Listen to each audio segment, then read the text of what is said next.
क्या आप जानते हैं केदारनाथ ज्योतिर्लिंग की स्थापना कैसे हुई? ज्योतिर्लिंग सीरीज के 7वें पार्ट में हम जानेंगे कि केदारनाथ ज्योतिर्लिंग की स्थापना कैसे हुई। हिमालय की ऊंचाइयों में बर्फ से ढकी पर्वत श्रेणियों के बीच स्थित है केदारनाथ ज्योतिर्लिंग, जो भगवान शिव के सबसे पवित्र धामों में से एक माना जाता है। इस ज्योतिर्लिंग की कहानी जुड़ी है महाभारत के पांडवों से।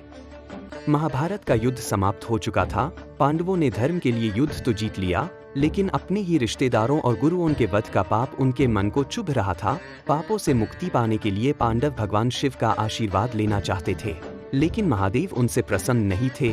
पांडव जब काशी पहुंचकर शिव जी की तलाश करने लगे, तब महादेव उनसे मिलना नहीं चाहते थे। वो हिमालय की तरफ चले गए और उन्होंने अपना रूप बदलकर एक वृषभ का रूप ले लिया और छुप गए। पांडव भी शिव जी की खोज में हिमालय पहुंच गए। एक दिन भीम ने एक अजीब सांड को देखा जो अन्य पशुओं से अलग लग रहा था। भीम को महसूस हुआ कि ये कोई सामान्य प्राणी नहीं है।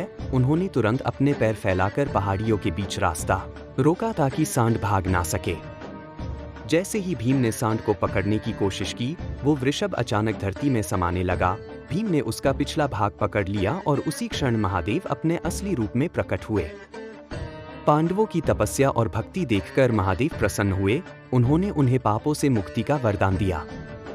भगवान शिव ने वही ज्योतिर्लिंग रूप में स्थापित होकर कहा, जो भक्त कठिन परीक्षाओं के बाद भी श्रद्धा से यहाँ आएगा, उसे मोक्ष की प्राप्ति होगी। तब से केदारनाथ ज्योतिर्लिंग मोक्ष का द्वार माना जाता है। शिव जी का शरीर अलग अलग स्थानों पर प्रकट हुआ। कुबड़ केदारनाथ, बाहु तुंगनाथ, मुख रुद्रनाथ, नाभि मध्यमहेश्वर, जटा कल्पेश्वर। इन 5 स्थलों को मिलाकर पंच केदार कहा जाता है।